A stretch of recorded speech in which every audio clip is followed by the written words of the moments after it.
El Parlamento se ha visto muy afectado por la epidemia de COVID-19.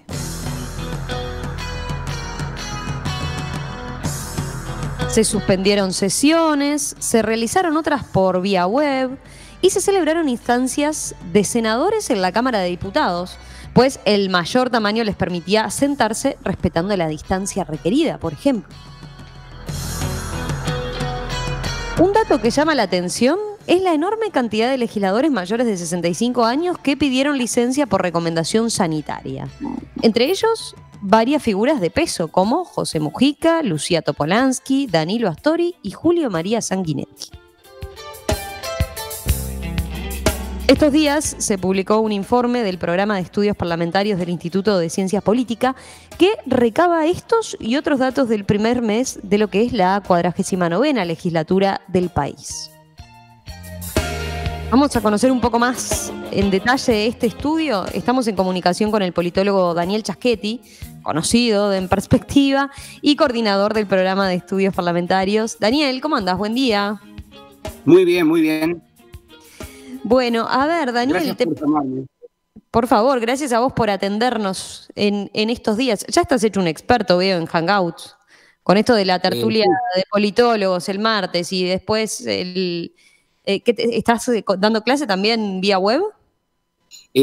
No estoy dando en forma simultánea. Lo que estoy haciendo es grabar las clases, subiéndolas en video y los estudiantes la pueden ver en el momento que ellos tengan libre. Eso es porque tenemos distintas situaciones. Hay algunos que están haciendo cuarentena y otros que están trabajando. Por eso optamos por ese método, ¿no? De dejar disponibles las clases. ¿Y qué tal te resultó la experiencia? Ha sido muy difícil. Yo desde hace años enseño, doy un curso en la Regional Norte de Salto, de la Universidad de la República.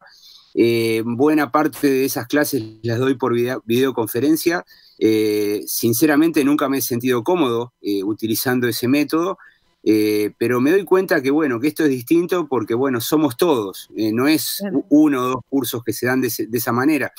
Y me di cuenta también que no estamos preparados porque en general hemos tomado decisiones unilaterales, no hemos coordinado y en buena medida estamos generando estrés en los estudiantes. Ahora estamos tratando de crear un plan de contingencia, podríamos decir, a partir de la decisión del rector de volver todo este semestre de enseñanza a distancia, ¿no? Entonces diríamos que estamos aprendiendo estamos trabajando duro, ¿no? Está bien. Bueno, Daniel, te propongo ahora, vamos a ir al informe que hicieron del Programa de Estudios Parlamentarios, del cual siempre te haces cargo. Es un trabajo que hacen habitualmente, ¿no? Capaz que la gente no necesariamente tiene claro qué es lo que hacen en este programa, pero ustedes llevan como el día a día de lo que es la actividad parlamentaria, recabando todo lo que pasa en el Parlamento, ¿no? Es cierto, y está basado en un convenio que tiene el Departamento de Ciencia Política con el Poder Legislativo. Lo que hacemos es desarrollar una suerte de observatorio de la actividad parlamentaria. Miramos la actividad en materia legislativa, en materia de supervisión del gobierno, miramos otras actividades que cumplen los legisladores vinculadas a la representación, también tratamos de investigar cuáles son las mejores condiciones para que el Parlamento funcione bien.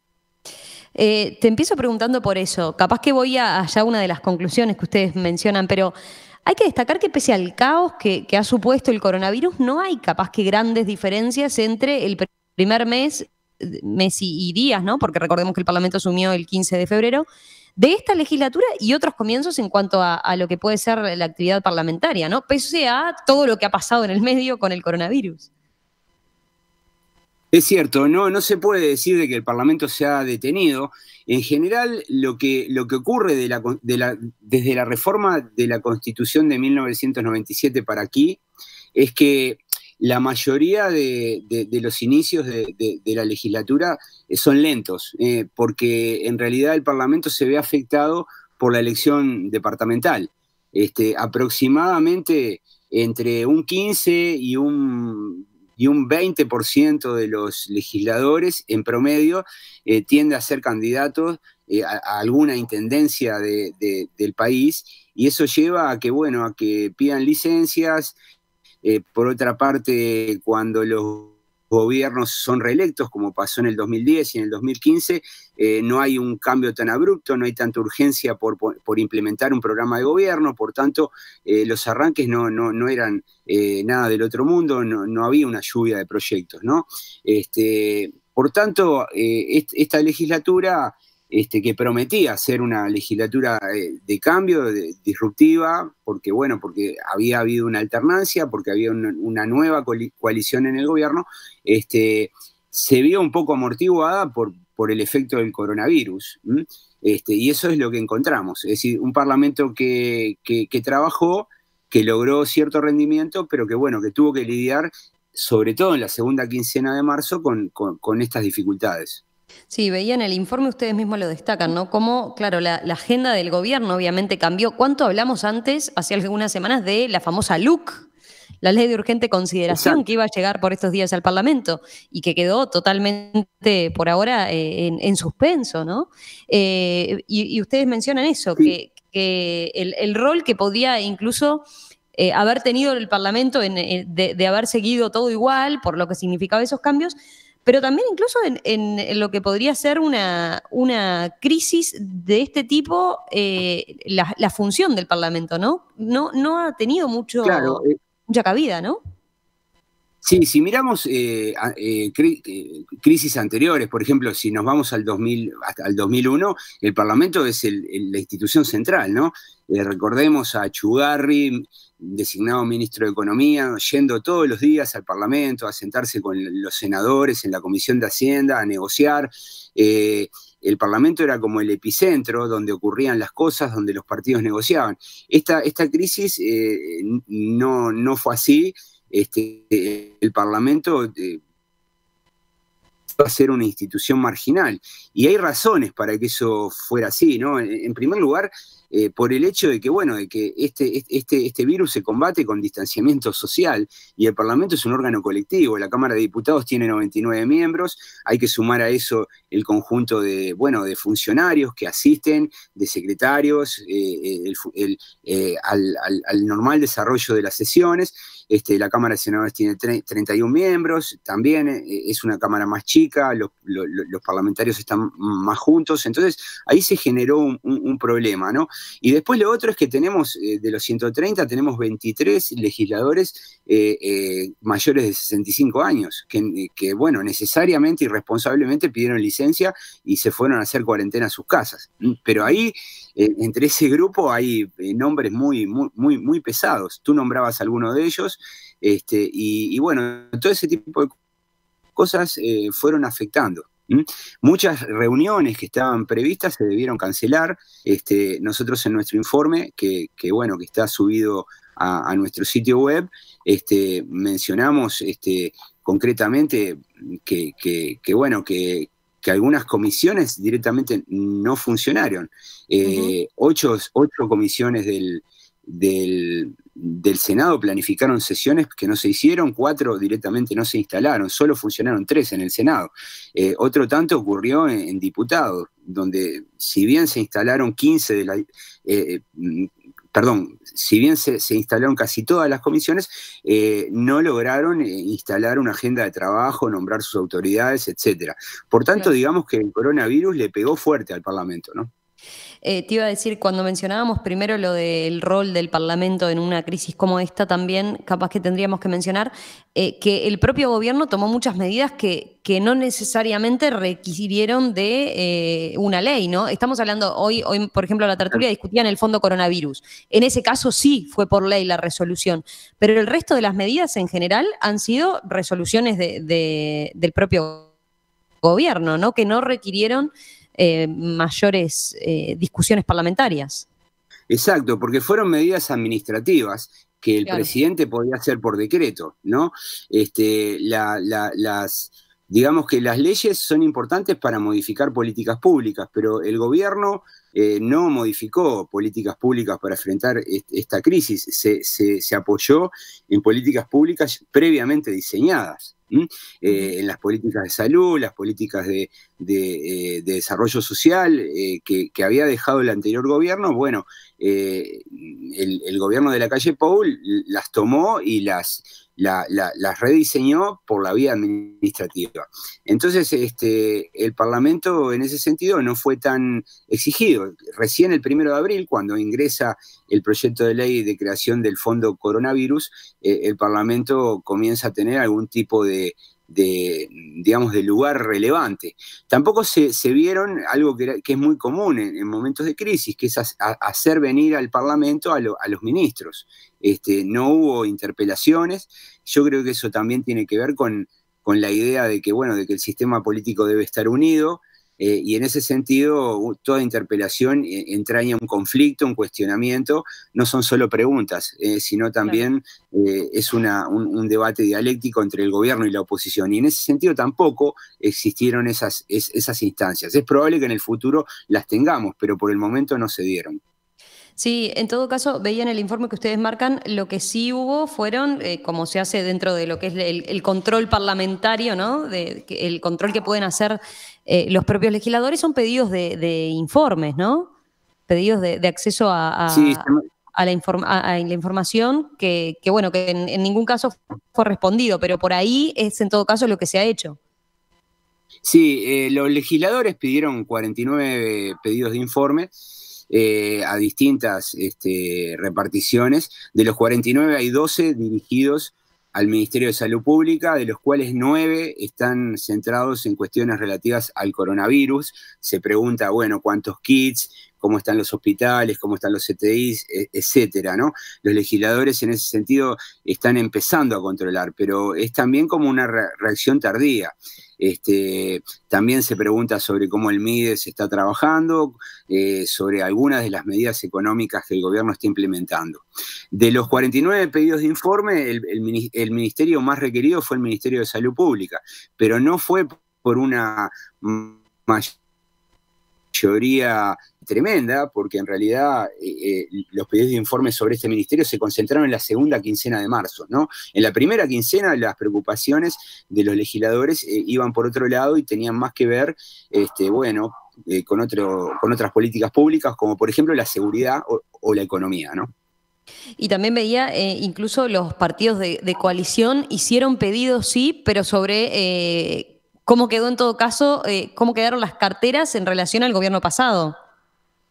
Claro, el pedido de informe es una herramienta natural de los partidos de oposición. Los legisladores del gobierno normalmente, cuando quieren saber algo sobre una política pública, levantan el teléfono, hablan con el ministro. Lo que está ocurriendo en el mes de marzo, y probablemente continúe en el mes de abril, mayo, es que muchos legisladores oficialistas realizan pedidos de informe para saber cómo el gobierno anterior entregó o dejó determinada política pública. Es decir, hay mucho interés por tratar de entender cuál es el punto de partida de este gobierno, y eso se nota en el hecho de que, por ejemplo, el Partido Nacional haya presentado tantos pedidos de informe como el Frente Amplio. Esto no es normal. En el futuro el Frente Amplio va a ser el actor relevante a la hora de hacer pedidos de informe, y probablemente los legisladores del oficialismo utilicen poco este recurso, pero lo cierto es que en este mes de marzo los partidos de la coalición multicolor hicieron uso de este recurso. Es muy llamativo el hecho de que, por ejemplo, bueno, hay muchos pedidos de informes dirigidos al Ministerio de Salud Pública, de legisladores blancos y colorados. Hay muchos pedidos de informes de legisladores del Partido Nacional al Ministerio de Educación y Cultura, y también hay algunos pedidos de informe a distintos entes autónomos como OCE, UTE, donde también se quiere saber, por ejemplo, cuestiones relativas a las tarifas, al plan de inversiones, etcétera. Lo cierto es que, bueno, el pedido de informe ha sido utilizado. Esa cifra de 49 es absolutamente normal, está en la media para un primer mes de una nueva legislatura, y por tanto me parece bueno, lo que nos está indicando es que si bien colectivamente el Parlamento tuvo problemas para funcionar, los legisladores individualmente siguieron haciendo su trabajo. Bien. Daniel, y en cuanto a la actividad legislativa, en cuanto a proyectos de ley presentados o desarchivados de lo que puede ser habitualmente un primer mes un mes de marzo, digamos, de todas las legislaturas. Sí, acá hay cosas bastante llamativas, ¿no? En primer lugar, lo que ocurrió es bueno, que se presentaron en total 64 proyectos de ley, pero claro, los 64 proyectos de ley no son enteramente nuevos. Hay una parte que sí son nuevos, que son 27, pero los otros 37 son proyectos desarchivados. Para que el escucha entienda, toda legislatura tiene la posibilidad, el derecho, con una votación en el plenario, de ir al archivo y traer a la legislatura un proyecto de ley que no se haya aprobado de legislaturas anteriores. Y eso ocurrió efectivamente. El partido que más desarchivó proyectos de ley fue el Frente Amplio. El Frente Amplio no presentó ningún proyecto nuevo en el mes de marzo. Uh-huh. Estos nuevos legisladores no escribieron proyectos, lo que hicieron fue decir, bueno, tenemos pendiente estos 17 proyectos, vamos a traerlos y vamos a empezar a trabajar sobre ellos. Eso lo lograron. De esos 17 hay 10 proyectos de ley que son del MPP, que fueron presentados en mayo del año 2019 y que tenían que ver con esta idea de que, bueno, de que el Estado tenía que ser más ahorrativo, que los cargos políticos tenían que ganar menos, que debían establecerse controles sobre el uso de viáticos, etc. Por eso no debe sorprendernos en la discusión sobre el fondo coronavirus que, bueno, que la bancada del MPP haya impulsado esta idea. Sabés que dentro de la bancada del Frente Amplio hubo una discusión, incluso una votación dividida para llevar adelante ese aditivo. Me estoy refiriendo a la idea de que, bueno, de que el impuesto que crea el fondo del coronavirus no solamente fuera por 2 meses o por 4 a lo sumo, sino por los 5 años, para el caso de los cargos políticos. Ese aditivo fue presentado por la bancada del MPP y la bancada del Partido Comunista. Pero bueno, ya había un proyecto de mayo del 2019 que fue desarchivado en esta legislatura. Cuando miramos por partidos, lo que encontramos es que, bueno, el partido que más proyectos nuevos escribió fue el Partido Colorado, presentó 8, el Partido Nacional presentó 7, desarchivó 11, casi todas iniciativas vinculadas a la actividad individual de legisladores. Ahí hay 2 o 3 proyectos del senador Carlos Cami. Y Cabildo Abierto presentó 2 proyectos, y sobre esto me quiero detener, porque algo que los medios de comunicación han pasado por alto. Cabildo Abierto en el Senado, la bancada, sus 3 senadores presentaron un proyecto de creación del fondo coronavirus 3 o 4 días antes de que el Poder Ejecutivo enviara su propuesta, lo cual llama mucho la atención. Y nos lleva a meditar sobre cómo está funcionando la coalición de gobierno. Porque en realidad el proyecto de Cabildo Abierto sobre el fondo coronavirus es un proyecto que fue escrito apenas el presidente anunció que se iba a enviar el proyecto al Parlamento. Ese proyecto de ley, desde luego, no fue tratado. Incluso Domenech, el senador Domenech, cuando fundamenta el 1 de abril el apoyo al proyecto del gobierno, dice, bueno, nosotros presentamos este proyecto, pero reconocemos que el del gobierno es mejor. Esto también nos indica de que, bueno, de que Cabildo Abierto sigue estando, o se sigue moviendo, o sigue ubicándose con un pie adentro de la coalición y un pie por fuera. Tal vez decir por fuera es muy fuerte, pero sí con una acción unilateral muy decidida. Va a marcar su perfilismo, digamos. Exacto, con baja coordinación. Y este es un dato interesante que encontramos en este estudio sobre este primer mes legislativo. Sí, tuvimos algún antecedente, ¿no? Por ejemplo, cuando Manini Ríos pidió, por esa fecha, también calculo que fue cuando presentó el Cabildo Abierto el proyecto de ley, la postergación del ajuste de tarifas, ¿no? Esa primera Sí, salida de él que descolocó un poco a la coalición, ¿no? sí, yo me imagino que eso va a ser como una suerte de dolor de cabeza para el presidente. Tiene que ver con el hecho de las características de la coalición. Esta no es una coalición horizontal, sino una coalición radial, con un centro en el presidente y una negociación permanente con cada uno de sus componentes de manera unilateral. Eso lleva a que, bueno, a que las restricciones o los controles sobre los miembros sean débiles y los miembros tengan cierta autonomía. El Partido Colorado, el Partido Independiente y el Partido de la Gente han sido muy disciplinados y han acompañado todo el tiempo al gobierno, pero en el caso del Cabildo Abierto han aparecido por lo menos dos clases de acciones que marcan una diferencia. Una son los videos regulares de Manini, donde en algunos casos se alinea con el gobierno, pero en otros marca su posición, y este segundo hecho, que es la escritura de un proyecto de ley que, en cierto modo, sabes que nosotros en la literatura de estudios legislativos tenemos el concepto creado por un politólogo estadounidense, David Mayhew, en un libro famoso que se llama Congress, de 1974. El concepto se denomina taking position y refiere a la acción que lleva adelante un partido político o un individuo en la Cámara realizando algún tipo de acción legislativa, con el fin de que sus electores tomen conocimiento de esa posición. No quiere decir que el proyecto o que la acción legislativa busque un fin en sí mismo. Es decir, probablemente Cabildo Abierto sabía que su proyecto... Lo que se está buscando no es tanto crear la ley, sino mostrarle a sus electores que tienen una posición, que son capaces de crear una solución en un momento crítico del país.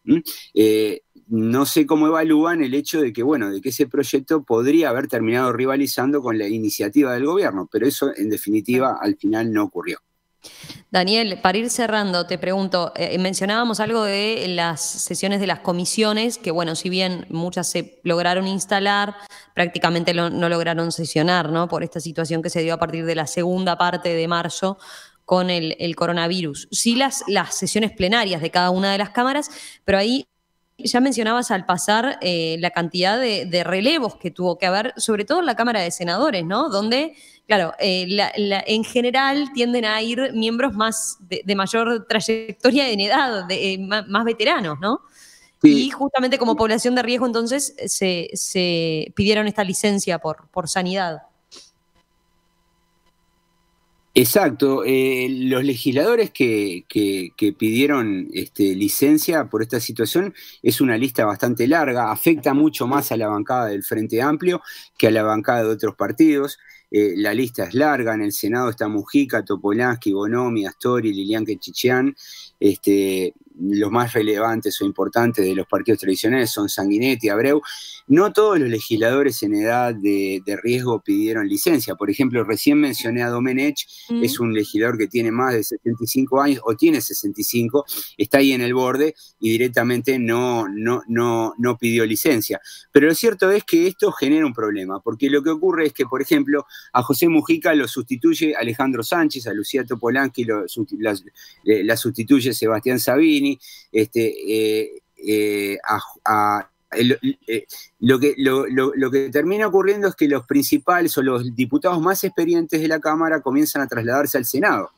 Y esto, en definitiva, el costo de este tipo de licencias en masa termina generando de que la Cámara de Diputados se va a ver afectada por esta decisión. Otro caso es el de José Carlos Maía, ¿no? Que es un legislador tal vez el más experiente de la bancada de diputados del Frente Amplio, que pasó a sustituir a Danilo Astori en el Senado. Entonces, esto genera algunos problemas que obviamente van a tener, el Parlamento va a tener que lidiar con ellos, porque efectivamente este tipo de cosas no se pueden controlar. Bien.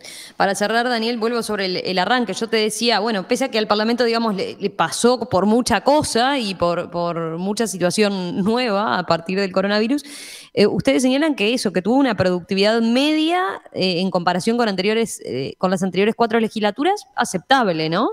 y que su funcionamiento, Claro. bueno, es pronto para evaluarlo, pero que es aceptable dentro de todo. Claro, por ejemplo, si miramos, se aprobaron 3 leyes. En marzo del 2015 se aprobó una sola, en marzo del 2010 se aprobaron 3, en marzo del 2005 se aprobaron 4. O sea, en realidad la cifra, el número 3 está dentro del estándar.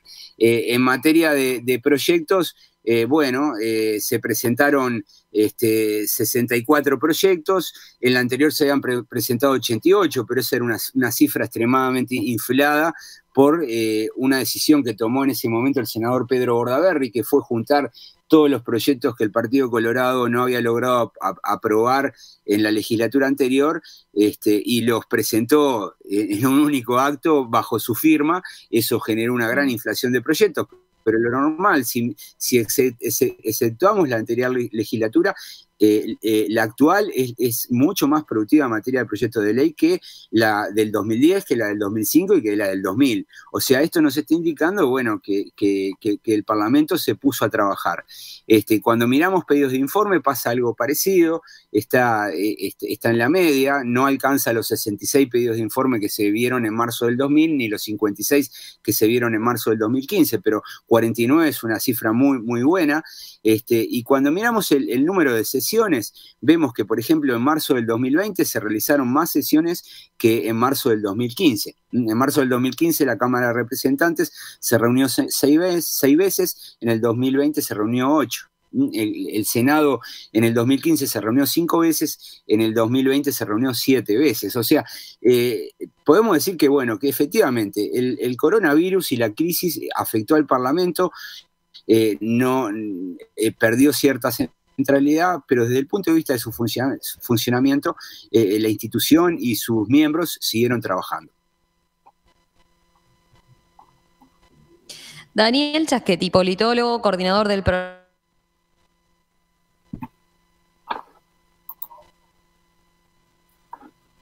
Instituto Político. Gracias, Daniel, ¿eh? Un gusto hablar contigo y gracias por este panorama entonces a propósito de este primer mes y días de actividad en el Parlamento. Te agradezco mucho y gracias por Un permitirnos abrazo. difundir estos conocimientos. Gracias.